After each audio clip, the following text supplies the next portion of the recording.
बहन की शादी को 6 साल हो गए हैं। मैं कभी उसके घर नहीं गया। ईद शब रात कभी भी अब्बू या अम्मी जाते हैं। मेरी बीवी एक दिन मुझे कहने लगी, आपकी बहन जब भी आती है उसके बच्चे घर का हाल बिगाड़ कर रख देते हैं, खर्च डबल हो जाता है।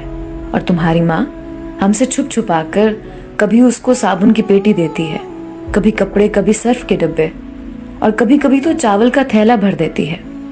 अपनी माँ को बोलो ये हमारा घर है, कोई खैरात सेंटर नहीं। मुझे बहुत गुस्सा आया। मैं मुश्किल से खर्च पूरा कर रहा हूँ और माँ सब कुछ बहन को दे देती है। बहन एक दिन घर आई हुई थी। उसके बेटे ने टीवी का रिमोट तोड़ दिया। मैं माँ से गुस्से में कह रहा था, माँ बहन को बोलो यहाँ ईद पे आया करे बस, और ये जो आप साबुन, सर्फ और चावल का थैला भर कर देती है ना, इसको बंद करें सब। माँ चुप रही, लेकिन बहन ने सारी बातें सुन ली थी। मेरी बहन कुछ ना बोली। 4 बज रहे थे।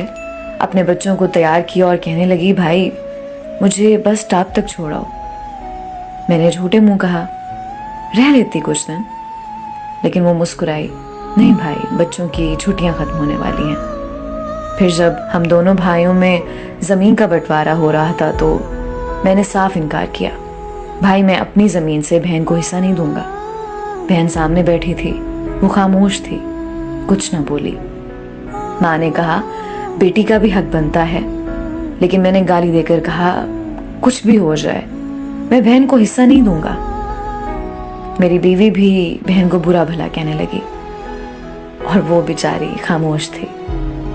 बड़ा भाई अलहदा हो गया कुछ वक्त के बाद और मेरे बड़े बेटे को टीबी हो गई। मेरे पास उसका इलाज करवाने के लिए पैसे नहीं थे। मैं बहुत परेशान था। कर्ज भी ले लिया था 1 लाख रुपया। भूख सर पर थी। मैं बहुत परेशान था। कमरे में अकेला बैठा था, शायद रो रहा था अपने हालात पे। उस वक्त वही बहन घर आ गई।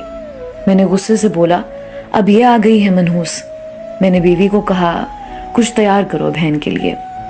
बीवी मेरे पास आई, कोई ज़रूरत नहीं गोश्त या बिरयानी पकाने की इसके लिए। फिर 1 घंटे बाद वो मेरे पास आई। भाई परेशान हो? बहन ने मेरे सर पे हाथ फेरा। बड़ी बहन हो तुम्हारी, गोद में खेलते रहे हो, अब देखो मुझसे भी बड़े लगते हो। फिर मेरे करीब हुई, अपने पर्स से सोने के कंगन निकाले, मेरे हाथ में रखे। आहिस्ता से बोली, पागल तू ऐਵੇਂ ही परेशान होता है। बच्चे स्कूल थे, मैंने सोचा दौड़ते दौड़ते भाई से मिलाऊं। ये कंगन बेचकर अपना खर्च कर, बेटे का इलाज करवा, शक्ल तो देख, जरा क्या हालत बना रखी है तूने अपनी। मैं खामोश था, बहन की तरफ देखे जा रहा था। वो आहिस्ता से बोली, किसी को ना बताना कंगन के बारे में, तुमको मेरी कसम है। मेरे माथे पे बूसा किया और 1000 रुपया मुझे दे दिया, जो 150 के नोट थे। शायद वो उसकी जमा पूंजी थी।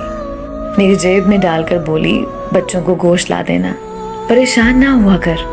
जल्दी से अपना हाथ मेरे सर पे रखा और कहा कि देख कैसे तेरे बाल सफेद हो गए। वो जल्दी से जाने लगी। उसके पैरों की तरफ मैंने देखा तो टूटी हुई जूती पहनी थी, पुराना सा दुपट्टा ओढ़ा हुआ था, और जब भी आती थी वही दुपट्टा ओढ़ कर आती। बहन की इस मोहब्बत में मर गया था मैं। हम भाई कितने मतलब परस्त होते हैं, बहनों को पल भर में बेगाना कर देते हैं, और बहनें भाइयों का जरा सा दुख बर्दाश्त नहीं कर सकती। वो हाथ में कंगन पकड़े जोर जोर से रो रहा था। उसके साथ मेरी आंखें भी नम थीं। अपने घर में खुदा जाने कितने दुख सह रही होती हैं। कुछ लम्हे बहनों के पास बैठकर हाल चाल पूछ लिया करें, शायद उनके चेहरे पे कुछ लम्हों के लिए एक सुकून सा आ जाए। बहनें माँ का रूप होती हैं।